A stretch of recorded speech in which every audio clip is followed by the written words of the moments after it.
समस्त नमस्कार धन्यवाद। आज आपण मानक मु पुनर्बार भेटी पाचे बेसी खुशी अच्छी। चलतु आज मैंने अल्प वाक्य को लेकिन आम आरंभ करवा। आज आम पढ़ा लोक पुस्तक 10 पर्व 25 पदर वाक्य पढ़ा। समस्त जानते उत्तम समीरण दृष्टांत विषय आम 25 पदर पढ़ा अल्प। आउ देख जड़े व्यवस्था शास्त्र उठी परीक्षा कर पचारे, हे गुरु अनंत जीवन अधिकार होगा निमंते मु कौन करी। से कहले व्यवस्था कौन लेखा अच्छे तुम्हें किपरि पाठ करुअछ। से उत्तर देले तुम्हें आपणार समस्त अंतकरण समस्त प्राण समस्त शक्ति और समस्त मन दे प्रभु आपण ईश्वर को प्रेम कर, पुणी आपणार प्रतिवासी को आत्मतुल्य प्रेम कर। से कहले तुम्हें यथार्थ उत्तर देल यह कर ताहले तुम्हें जीवन पाइब। मुझे 25-28 पद केवल पढ़ली। मु आग को कहानी से मुझे कहबी। जिते आपण मैंने यही सम्मेलन उत्तम सम्मेलन विषय आपने शुणे आपण मैंने अनेक थर भी शुणी थे, किंतु आज मुझे परमेश्वर हृदय प्रकृति में कहानी पछरे कौन आ परमेश्वर उद्देश्य कौन से विषय मुझे जहाँ परमेश्वर ठार पाई मुझे बांटापी चाहे। अनेक लोक मैंने उत्तम सम्मेलन कहानी तले शुणती कि हाँ प्रकृति में आम गोटे लोक से प्रकार करवा दरकार, से प्रकार जगह से मैंने पाती। जमी आपने जानते ये निजक धार्मिक देखापी इच्छा करी व्यवस्था शास्त्र को पचार मोर प्रतिवासी किए आ भल पाइबी क्या प्रेम करी मत कहतु। से जीशु से दृष्टांत दे कहते जड़े लोक जेरूशलेम जीरो को जाऊँगी, से जाऊ जाऊ डकायत मान हाबड़े पड़ला। डकायत मैंने निस्तुक माड़ मारी दरमरा अवस्था छाड़ी चली गले।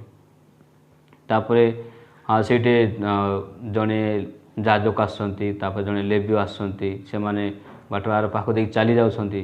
पर से श्रवण पथिक आसती देखी से दया विगलित होती। आखिर जो द्राक्षर से तैल अच्छी ढाली देकी क्षेत्र स्थान बांधि दौरान आपण बाहन उपर बस पांचशाला को घिनी जाऊँगी। आउ 2 दिन दे कहते पांचशाला कर्ता को यार सेवा शुश्रूषा तुम्हें कर आ बाहरी आसला जो अधिक किसी खर्च हो तुमको परिशोध करी। ए प्रकार कहानी शेष हो जाए। आम आज चिंता करवा ये जड़े व्यवस्था शास्त्र से जीशु पचार हे गुरु अनंत जीवन अधिकार होगा निमंते मु कौन करी। जिते ये प्रश्न को आम देखा ताले केवल व्यवस्था शास्त्र प्रश्न नुहे। आज अनेक हृदय अनेक मन में एक प्रकार प्रश्न अच्छी कि आम कौन करूँ आम अनंत जीवन पाइबू, आम कौन करूँ आम परित्राण पाइबू। अनेक समय आम भावुँ कि हाँ परित्राण पाइबापी आम किसी करने को हेबो, किंतु वास्तव में से प्रकार नुहे। बाइबल जो परित्राण अच्छे से अनंत जीवन को साधन करवा, अनंत जीवन को लाभ करवा। हाँ क्षण मनुष्य कि अनंत जीवन को पाइबा निमंते से किसी कर मनीष आयतर भी मनुष्य भितर कौन सी शक्ति नहीं से अनंत जीवन पाइबा किसी कर। मुझे गोटे उदाहरण देवी प्रकृति आप मैंने बुझीपारे। प्रकृति में उद्धार विषय कौन से जड़े जड़े झीटा था सी सबुदिन प्रार्थना करूला सदा बेले से प्रभु ठारे तार सदा बेले नवेदन रखुला कि जीवन में अनेक गुड़ा प्रश्न था। ए प्रकार सी गोटे दिन जाकि गोटे पास्टर को से पचारा, पास्टर आज्ञा प्रकृति में मुझे प्रभु को पाइबी, प्रभु विषय केमती मुझे जानी। तो सी कहले हो प्रभु विषय जानापी अधिक चाहूच कि ताहले तुम्हें गोटे सभा अच्छे तुम जाओ से तुम अटेंड कर ताहले तुम्हें अधिक अधिक परमेश्वर वाक्य शुणव आ तुम्हें तुम प्रकृत उत्तर को तुम पाइब। से गलापर से जाकि अटेंड कर कौन से उत्तर को से पाई पारना। से जड़े वक्ता को से भेटुं पचार आज्ञा मुझे प्रकृति में अनंत जीवन को पाइबी, मुझे परित्राण को पाइबी। तो से प्रकृति में से कहते कि हाँ परित्राण पाइबापी तुम केवल विश्वास कर हो कि से क्या मतलब बुझीपारे ना कि हाँ परित्राण पाइबा मुझे कौन करी पचार कि आज्ञा केमती कहते जस्ट खाली विश्वास कर, विश्वास कले हेब कि। तो से आउ जन पचारे प्रकृति में मुझे परित्राण पाइबापी मुझे कौन करी। से जड़े उत्तर देते कि हाँ तुमपाई आ किसी बाकी ना कौन करने समस्त विषय सरी जाइए, केवल तुम विश्वास कर तुम ग्रहण कर। तो से समय क्या बुझी पारना कि हाँ मुझे परित्राण पाइबापी मुझे कौन करी। से समय से पछकू घर को फेरी जाऊँच आउ से अनेक गुड़ा विषय चिंता कर से प्रकार शुई पड़ते। हठात से जो स्वप्न को देखुं से समय से गोटे स्वप्न को देखिले से समय से गोटे पहाड़ से खसी जाऊँ गोटे डाल को से धरी। हाँ ए प्रकृति तले बहुत बड़ा गात अच्छे। से समय से चित्कार करके पार्टी कर कहते प्रभु मत उद्धार कर मत बचाओ। से समय गोटे स्वर आसूँ कि तुम्हें तुम हाथ छाड़ आ तुमको उद्धार करी। से समय से भावुन अरे मुझे हाथ छाड़ी ताले मुझे तले पड़जी मुझे उद्धार पाइबी। कि गोटे आउ गोटे से स्वर आसूँ हाँ तुम्हें जदि हाथ छाड़ ताल मुझे उद्धार करी ए प्रकार विषय जिते से स्वप्न देखुंट हठात से चमकी जाऊँगी अरे मु स्वप्न देखुनी कि से स्वप्न से मन पकईले हाँ से जड़े कहते कि तुम्हें निजर हाथ छाड़ आ मुझे तुमको उद्धार करी यहाँ बहुत कंट्राडिक्शन देखा जाऊँगी कि वास्तव में से सत जिते आमने प्रकृत से आम हाथ छाड़ा आमने जिते आमने समर्पण होगा आमने जो परमेश्वर सम्मुख ठिया होगा प्रभु मु किछि करि पारु नै मो द्वारा हेबो नै परमेश्वर तुम मो पाई काम कर हाँ जमी जे सी तार डालर तार हाथ छाड़देव ताहले सी तले पड़ो सत किंतु जड़े उद्धारकर्ता कूलैक धरवे से पाछुटे से प्रकार भाव में जो आम प्रकृति आमर उपाय आम जो भावुँ मु हाथ छाड़े मुझे तो रक्षा पाइबी ना मुझे ध्वंस हो मत निहाती किसी करा पड़ो किंतु जो मोर हाथ को मुझे छाड़ुची से समय परमेश्वर मत मोर हाथ को से धरुन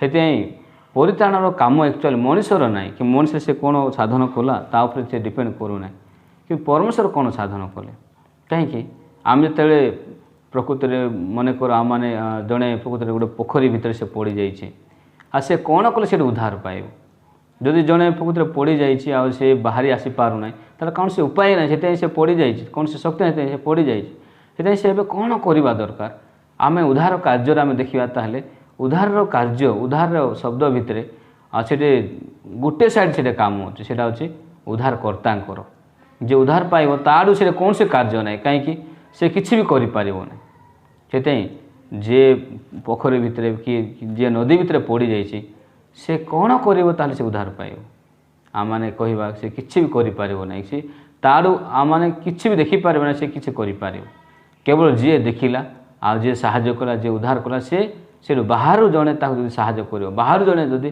उद्धार करने चिंता कर से उद्धार कर से प्रकार भाव में तो मैंने पापर बंधन भितर अच्छु आम मैंने पाप भितर अच्छु ताहले आम से केमती बाहरी आसवा से बहुत असंभव से आम मैंने पाप भितर प्रकृति आम निजे के बाहरी आसी पारिबा ना आम से कौन चेष्टा कले आम किसी करना से जड़े बाहर आम को किसी गोटे आम को प्रकृति में बाहर करने से कार्य करेंगे ताहले आम बाहरी पारे से प्रकार भाव में मनीषर निज कार्य भितर निज भितर कौन सी धार्मिकता कौन सी उत्तमता ना कि आज अनेक लोक मान हृदय भितर अच्छी कि हाँ से किसी गोटे विषय थी मुझे करी ताहले मुझे उद्धार पाइपारि कि आज अनेक लोक मैंने परित्राण पाइबा निमंते उद्धार पाइबा निमंते से अनेक गुड़ा आत्मिक कार्य गुड़ा कर स्पीक आम मैंने कहवा ताहले से बाइबल पढ़ुं उपवास कर प्रार्थना कर गिजा जाऊँ अनेक सभा सम्मति अनेक गुड़ा मीटिंग विभिन्न प्रकार आत्मिक कार्य से निविष्ट अच्छा हाँ यहाँ प्रकृति में भल ए प्रकार कार्य करवा किंतु परित्राण निमंते प्रकृति समस्त कार्य केवे कंपेयर करा जाई पारिबो ना कि जीशु सहित कंपेयर करा जाई पारिबो ना जीशु रक्त सहित से जदि मु मोर कर्म द्वारा मुझे मोर झाड़ बुहा द्वारा मुझे मोर परिश्रम द्वारा जदि मु मोर चेष्टा द्वारा जदि मु परित्राण पाई पारुछि जदि मु मोर प्रकृति लुह झरेवा द्वारा जदि मोर पाप क्षमा हो पारुछि जदि मु मोर प्रकृति निज धार्मिकता द्वारा जदि मु पवित्र हो पारुछि हाँ ताहले तो जीशु को विश्वास करने आवश्यक ना कहीं जीशु आसवा भी किसी दरकार ना हाँ सतरे मनुष्य केवे से निज पापरू निजे धोई पारिबो ना से बाइबल लिखाई जेरेमिया पुस्तक 13:23 पदे कुशी लोक अपना चर्म चिता भाग अपना चित्रवर्ण बदल पारे नाई से क्यों बदल पारे ना ताहले कुकर्म करने को अभ्यस्त जे तुम सुकर्म कर परमेश्वर आज पचार तुम मैंने सुकर्म कर यार अर्थ हाँ परमेश्वर आज आम कहवाई चाहूँ तुम सुकर्म कर से स्थिति मुझे कौन कहवा दरकार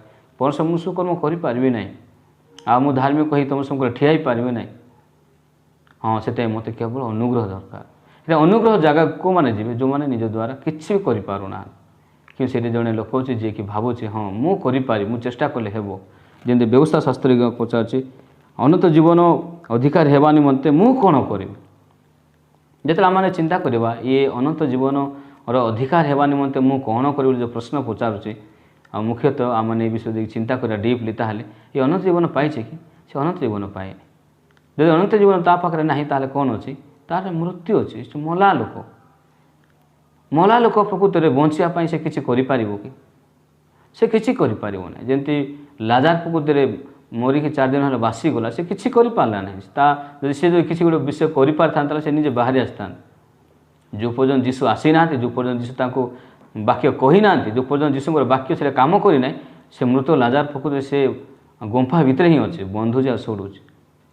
हाँ प्रकृति निर्जन पृथ्वी अंधकार पृथ्वी जोटा कि केवल शून्यता अच्छे निर्जनता अच्छे एम्प्टीनेस एंड भॉइड से पृथ्वी केमती बदल से अंधकार भितर अच्छे से प्रकृति ता पाखे कौन समस्या अच्छे इवेन से विषय से जान न केवल परमेश्वर वाक्य पृथ्वी को आसूसी परमेश्वर कहते दीप्ति तहिरे दीप्ति है। हाँ प्रकृति जो दीप्ति आसला पृथ्वी से परिवर्तन आरंभ हो परमेश्वर वाक्य आस परिवर्तन आरंभ हो केवल पृथ्वी निजे केवल चेष्टा करने बदलवाई पृथ्वी सुंदर भाव में बदली जाइए ना कि तार निज चेष्टा द्वारा। हाँ सतरे प्रत्येक दिन प्रभु से वाक्य देले पृथ्वी बदली गला सेमती मनुष्यर हृदय मनुष्य जीवन निज चेष्टा द्वारा से केवल बदली पारना परमेश्वर वाक्य जो कार्य कर समय से काम कर अनेक समय आम मैंने प्रकृति निज विषय आम भूल बुझीचु। हाँ मु बोधे किसी जानी ना जदि मुझे आज भल जानी भल करी हे तो हो पारे आज पर्यटन अनेक लोक मैंने जो मैंने व्यवस्था को धरिकी से मैंने चेष्टा कर हाँ मुझे भल काम कले स्वर्ग को जीवी किंतु आज पर्यटन आम निजक देखा आम भल कम करनु आम निजक देखा मैंने केवल समस्त व्यवस्था को आम पालन करूँ समस्त नियम को आम रखीनु विपरीत धारा मैंने प्रत्येक दिन प्रत्येक मुहूर्त आम मैंने गोटे लोक पापिया दुष्ट लोक मैंने कहीं जमी बाइबल कहूँ आदि पुस्तक 6:5 पदरे अनंतर परमेश्वर देखिले जे पृथ्वी में मनुष्य दुष्टता अति बड़ आ तार अंतःकरण भावना प्रत्येक कल्पना अविरत मंद मात्र इवेन मत भी जना ना प्रकृति मु अविरत मंद कि प्रभु मत जानी मु अविरत मंद। हाँ जदि अविरत गोटे लोक जे कि मंद चिंता कर से कि भल कम कर परमेश्वर मनुष्य को जानी से अविरत मंद जिते मनुष्य ठार प्रभु कौन सी धार्मिकता कौन सी उत्तमता कौन सी विषय आशा करना एवं केवल परमेश्वर देखुं कि हाँ प्रकृति में जड़े परमेश्वर जीशुर धार्मिकता धरी कि नहीं से जीशु धार्मिकता पाई कि नहीं से जिन बेस गुरुत्वपूर्ण गत सेसन प्रकृति में अल्प वाक्य साक्ष्य देती आप मैंने शुणी थे क्लियर जानी थे कि धार्मिक किए जे पाप करनी से धार्मिक जे बेसी धार्मिक काम कला से धार्मिक नाई बाइबल कौन धार्मिक किए ना जड़े सुधा ना कि बाइबल अन्य पक्षर बाइबल कौन से धार्मिक अनेक लोक अच्छा। हाँ नह धार्मिक था अब्राहम भी धार्मिक। हाँ इवेन लट भी धार्मिक बाइबल दाऊद धार्मिक नुहे कि बाइबल सलमन धार्मिक नुहे कि बाइबल जोसेफ धार्मिक नुहे कि हाँ अब्राहम इसहाक जाकूब अनेक लोक धार्मिक बाइबल कौन पाउल धार्मिक नुहे कि पीतर धार्मिक नुहे कि अनेक लोक धार्मिक अच्छा ताले बाइबल प्रकृति आम मैंने कौन कहवाई चाहूँगी धार्मिक नुहे से सत ना धार्मिक अच्छा से सत। हाँ वास्तव में कौन से मनुष्य धार्मिक ना सत किंतु से लोक धार्मिक अच्छा जो मैंने परमेश्वर धार्मिकता ग्रहण कर आज आम मैंने कहीं धार्मिक नुहे आम जीशुर धार्मिकता ग्रहण करूँ ताल आम धार्मिक नुहे जमती जड़े लोक धनी कहीं से धनी पाखे पैसा अच्छे धनी आ कहीं जड़े गरीब पाखे पैसा नहीं गरीब जब जन को पैसा दिज्व आ से पैसा से ग्रहण कर अल्टीमेटली से धनी लोक हो प्रकार भाव में आम जो जीशुर धार्मिकता आम ग्रहण करवा आम धार्मिक हो पार।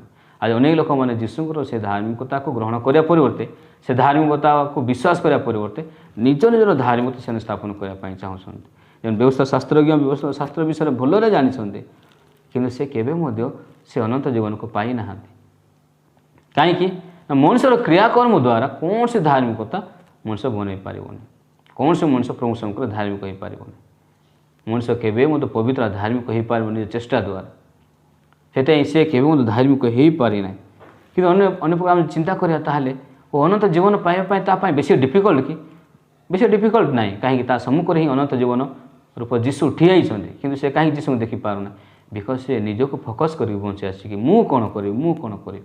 हाँ भाई बहन मैंने प्रत्येक श्रोता बंधु मैंने अनंत जीवन जब मुझे करी ताहले मो सम्मुखें ठिया जीशुर काम कौन एवं जीशु आसिक सम्मुखें ठिया कहते अरे अनंत जीवन पाइबा मु काम करवा लोक मुझे मत परमेश्वर पठे स्वर्गर पृथ्वी को कहीं अनंत जीवन परित्राण उद्धार साधन कार्य ए समस्त विश्व मनुष्यर कार्य ना परमेश्वर कार्य तो मैंने बाइबल को देखा से प्रकाशित पुस्तक 7 पर्वर 10 पदर वाक्य लिखाई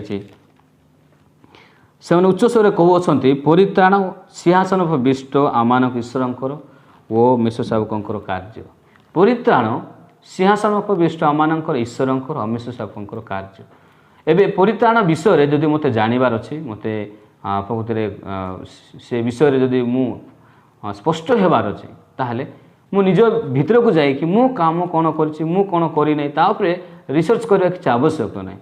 ବିଫୋର୍ ଦ ଭାବରେ ପରମେଶ୍ୱର ଆଉ ଯୀଶୁ ଏଇ କାମକୁ ସଫଳ କରିଛନ୍ତି କି ନାହିଁ ଆମମାନେ ବାଇବଲକୁ ଖୋଲିକି ଦେଖିବା ଦରକାର। ଆଉ ବାଇବଲ ଆମମାନେ କ'ଣ କହୁଛି, ବାକ୍ୟ ଆମମାନେ କ'ଣ କହୁଛି, ପରମେଶ୍ୱର ଆମମାନେ କ'ଣ କହୁଛନ୍ତି ସେଇଟା ଗୁରୁତ୍ୱପୂର୍ଣ୍ଣ ବିଷୟ।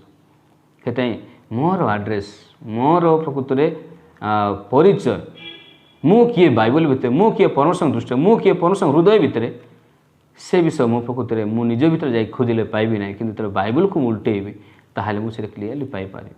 ଆଜି ଅନେକ ଲୋକମାନେ ବାଇବଲକୁ ମୁଜିକି ବାଇବଲକୁ କ୍ଲୋଜ୍ କରି ସେମାନେ ବିଶ୍ୱାସ କରନ୍ତି ଏଇଟା ବାଇବଲ ବୋଲି। କିନ୍ତୁ ଚାଲନ୍ତୁ ଆପଣମାନେ ଥରେ ବାଇବଲକୁ ଖୋଲନ୍ତୁ ଆଉ ପଢ଼ନ୍ତୁ ଆଉ ବାଇବଲକୁ ଆପଣମାନେ ବିଶ୍ୱାସ କରନ୍ତୁ। ସତରେ ପ୍ରତ୍ୟେକ ବାକ୍ୟ ଆପଣମାନଙ୍କ ହୃଦୟ ପାଇଁ ପ୍ରଭୁ ଲେଖିଛନ୍ତି। ଯଦି ଆପଣ ଗୋଟେ ବାକ୍ୟକୁ ବିଶ୍ୱାସ କରିବେ ଯଥେଷ୍ଟ ଆପଣମାନଙ୍କ ହୃଦୟ ଭିତରେ ପରମେଶ୍ୱର ସେଇଟା କାମ କରିବାକୁ ଲାଗିବ। ଏଇଟା ଏଇଠି ଯେମିତି ବ୍ୟବସ୍ଥା ଶାସ୍ତ୍ରୀଙ୍କୁ ପଚାରୁଛି କି ମୁଁ ଅନନ୍ତ ଜୀବନର ଅଧିକାରୀ ମାନେ ମୋତେ ମୁଁ କାମ କ'ଣ କରିବି? ପ୍ରଭୁ ତା କହିବା ପାଇଁ ଚାହୁଁଛନ୍ତି ଅନନ୍ତ ଜୀବନ କାମ କରିବା ପାଇଁ ତୁ କିଛି କରିବା ଦରକାର ନାହିଁ। ବିପଦ ଭାବରେ ମୁଁ ଆସିଛି ମୁଁ ତୋ ପାଇଁ କରିବା, ତୁ ମୋତେ ବିଶ୍ୱାସ କରେ। ଏଇଟା ପ୍ରକୃତ ଯୀଶୁ ଆଜି ଆମମାନେ କହିବା ପାଇଁ ଚାହୁଁଛନ୍ତି। କିନ୍ତୁ ଏଇଠି ଜଣେ ଲୋକ ଅଛି ଯିଏକି ଚେଷ୍ଟା କରୁଛି ନିଜେ କିଛି କରିବା ପାଇଁ, ସେଥିପାଇଁ ସେ ଯୀଶୁଙ୍କୁ କହୁଛି ମୁଁ କ'ଣ କରିବି? ଯୀଶୁ ତାଙ୍କୁ ପଚାରୁଛନ୍ତି ସେଥିରେ ବ୍ୟବସ୍ଥାରେ କ'ଣ ଲେଖା ହେଇଛି, ତୁମେ କି ପ୍ରକାର ପାଠ କରୁଅଛ? ସେ ବ୍ୟବସ୍ଥା ବିଷୟରେ ଭଲରେ ଜାଣିଛନ୍ତି। ସେ ଉତ୍ତର ଦେଉଛନ୍ତି କି ତୁମେ ଆପଣଙ୍କ ସମସ୍ତ ଅନ୍ତଃକରଣ, ସମସ୍ତ ପ୍ରାଣ, ସମସ୍ତ ଶକ୍ତି, ସମସ୍ତ ମନ ଦେଇ ପ୍ରଭୁ ଆପଣ ସାଙ୍ଗେ ପ୍ରେମ କର, ପୁଣି ପ୍ରତିବେଶୀକୁ ଆତ୍ମତୁଲ୍ୟ ପ୍ରେମ କର। ଯେତେବେଳେ ଆମମାନେ ଏହି ବ୍ୟବସ୍ଥା ଏହି ନିୟମ ବିଷୟରେ ଆମେ ଚିନ୍ତା କରିବା ଆଉ ବେଶୀ ସୁନ୍ଦର ଶୋଭା ଯାଉଛି, ବେଶୀ ବଢ଼ିଆ ଦେଖାଯାଉଛି ସତ।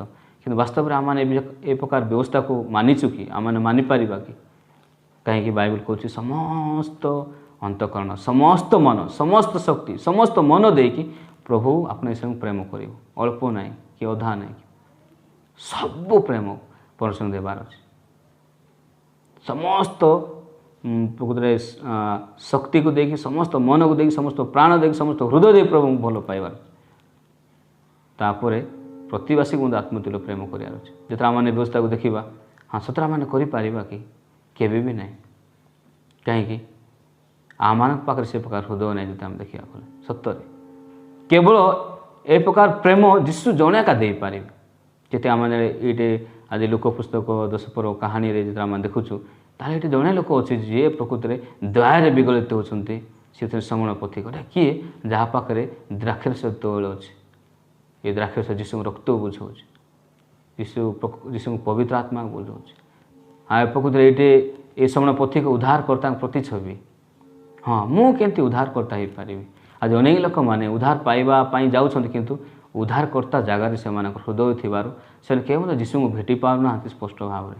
ଯଦି ଆଜି ଆପଣମାନେ ସତରେ ଗୋଟେ ପାପୀ ଧର୍ମର ଅବସ୍ଥାରେ ପଡ଼ିଥିବା ଲୋକ ଆଜି ଯଦି ଅନୁଗ୍ରହ ପାଇବେ ନାହିଁ, ଦୟା ପାଇବେ ନାହିଁ, ତାହେଲେ କେବଳ ବିନଷ୍ଟ ହେବେ, ନର୍କକୁ ଯିବେ। ସେ ଜାଗାରେ ଯଦି ଆପଣ ଠିଆ ହେବେ ତାହେଲେ ଯୀଶୁ ଆପଣଙ୍କ ଆଗରେ ଦେଖାଦେବେ। ଆପଣମାନେ ପ୍ରକୃତରେ ପରିତ୍ରାଣର ନିକଟବର୍ତ୍ତୀ ଅଛନ୍ତି, ଆପଣ ପାଇବେ।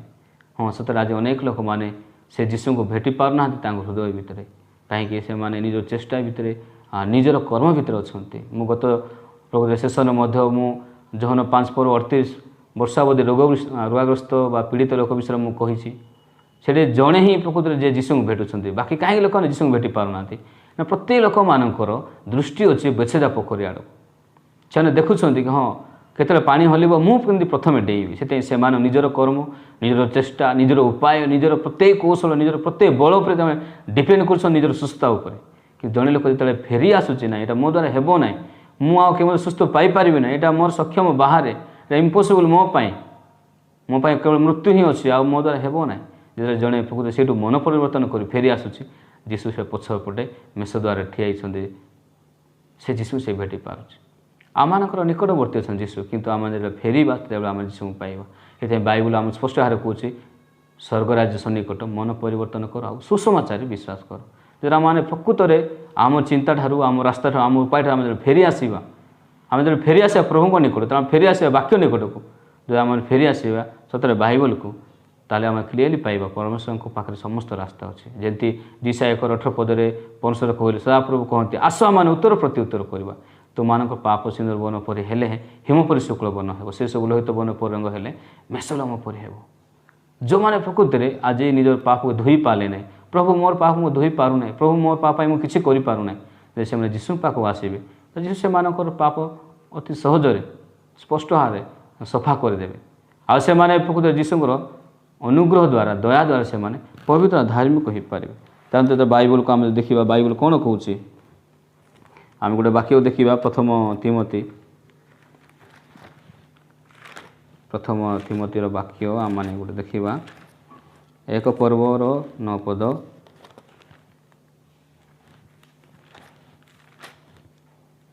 सॉरी 2 तिमोथी 1:9 पद से आम को परित्राण कर पवित्र आह्वान कर आम कर्मानुसार से ताहा करना मात्र ताहां निज संकल्प और अनुग्रह अनुसार कर अनुग्रह अनादि काल पूर्व ख्रीष्ट जीशुठारे आम को प्रदत्त होता। जब आम बाइबल को देखा बाइबल आम स्पष्ट भाव कौच कि जो परमेश्वर आम को आह्वान कले से पवित्र आह्वान आम को आह्वान कले आम कर्म अनुसार नुहे से आम कर्म अनुसार ताहा करना मात्र ताहां निज संकल्पर अनुग्रह अनुसार से कर अनुग्रह अनादि काल पूर्व ख्रीष्ट जीशुठारे आम को प्रदत्त होता। अनादि काल मीनिंग फ्रॉम द बिगिनिंग आरंभ जो आम बाइबल को देखा ताहले परमेश्वर आम को आरंभ ही आम पवित्र अनिंदन भाव में बाछी जदि आप बाइबल पढ़े ये लिखाई एफिसियो 1:4 पदरे अर्थात आम जेपरी ताहां साक्षात पवित्र और अनिंदनीय हो एपाई से जगतर पतन पूर्वे ताहां आम को मनत कले। हाँ ये परमेश्वर आगर मनुष्य को मनत कर ख्रीष्ट भितर से आम केवल ख्रीष्ट भितर ही आम गोटे लोक जे पवित्र और धार्मिक हो पार आम ख्रीष्ट बाहर आम चेष्टा भितर आम के धार्मिक हो पार ना से जिते लोक मैंने आज जो मैंने निज निज चेष्टा भितर अच्छा निजर कर्म भितर अच्छा से केवे पवित्र और धार्मिक हो पारना कहीं से असंभव कि जो लोक मैंने आज ख्रीष्ट भितर अच्छा जो मैंने जीशु विश्वास कर रक्त विश्वास कर प्रकृत में कहीपर हाँ मु पवित्र मु धार्मिक कहीं से भल कम कले से नाई आम प्रकृत भल कम करनु जब 38 वर्ष अवधि लोक भल कम करने बेविचारी स्त्री लोक अपराध कला बाइबल समय स्त्री केवल अपराधी किंतु जीशु प्रकृत से क्षमा देउछन्ते आ जीशुर अनुग्रह से केमती परित्राण पाँच हाँ से समान अनुग्रह प्रभु आज आम रखिंट से बाइबल को आम देखु एफिसियो 2:8 पद वाक्य आम कौन कह कारण अनुग्रह विश्वास द्वारा तुमने परित्राण पाई कर्म द्वारा बाइबल कहूना विश्वास द्वारा तुम निज ठार होना ईश्वर दान अनंत जीवन अधिकार मु कौन करी एक अनंत जीवन आमानकर अधिकार आमानकर कर्म उपर डिपेंड करूना अनंत जीवन परमेश्वर काम आ जीशुकर कार्य सेटा अनंत जीवन परित्राण प्रत्येक दायित्व परमेश्वर जीशु देइछन्ति आ एटा परमेश्वर आ जीशुकर कार्य मु केवल गोटे लोक ग्रहण करे मु ग्रहण करी ताले मु पाइबी मु ता पई किछि भी करि पारिबिनी। आज अनेक लोक माने से अनंत जीवन को से परित्राण ग्रहण कर नथिबार से माने निजे पर्यंत पापी आ दुष्ट बोली देखा जाउछन्ति। आज आप मान हृदय भितर आप चिंता करूँ अनंत जीवन पाई मु कौन करी अनंत जीवन पाई मनुष्य पाखे किसी भी उपाय ना किसी भी रास्ता ना से कौन कर कि अनंत जीवन पाइबापी जीशु मो कौन कर मुझे जीशुर कार्य जो मुझे ग्रहण करी ताले से जीशुर कार्य द्वारा मु परित्राण पाइपर मु धार्मिक हो पारे मु पवित्र हो पारे कहीं बाइबल कौच क्रियाकर्म नुहे जेपरी कहीं दर्प न करे। हाँ मुझे मो क्रियाकर्म द्वारा मुझे धार्मिक पवित्र हेली ताहले मु केवल गर्व करी दर्प करी किंतु मनुष्य केवल निज क्रियाकर्म धार्मिक हेबना। आज मु बाइबल कौन प्रकृति में पाइपारे कि बाइबल प्रभु जीशु आज आम कौन कहवाई चाहते मुझे गोटे लोक जे कि दरमरा अवस्था पड़ा लोक आज जदि मुझे अनुग्रह पाइबी ना ताहले विनष्ट हे ध्वंस हो कि समान समय प्रकृति से जमी श्रमण पथी को आसती द्राक्षारस तैल ढालुं से जीशु आम रक्त ढाली आम समस्त पाप से धौत कर आप मैंने जदि प्रकृत जीशु रक्त विश्वास करेंगे जीशु विश्वास करेंगे ताले आप यथेष्ट भाव में प्रभु सम्मुख ठिया पारे जीशु रक्त को लेकिन हाँ प्रभु ये रक्त को विश्वास करें रक्त मोर पाप धोई अच्छे बोले विश्वास करे मु तुम सम्मुख ठिया पारे से मुझे जीशु रक्त को विश्वास करे पवित्र धार्मिक जदि आप जीशु रक्त विश्वास करूना ताले आप कहीपर ना आप पवित्र धार्मिक से यही समय कर्म पाइन किंतु आम विश्वास धार्मिक हो पार। आज प्रकृति में लोक दोष पर अल्प वाक्य मुझे कहली चलतु क्रमागत भाव में आगक आम वाक्य कंटिन्यू करवा आप क्रमागत भाव में परमेश्वर हृदय आ वाक्य शुणु निश्चित आप अनुग्रह देवे ଆଉ ପ୍ରତ୍ୟେକ ବାକ୍ୟ ଦ୍ୱାରା ପରମେଶ୍ୱର ଆପଣମାନଙ୍କ ହୃଦୟରେ କଥା କହିବେ। ଆଜି ପାଇଁ ମୁଁ ଏତିକି କହିବି। କିଛି ଧନ୍ୟବାଦ। ନମସ୍କାର।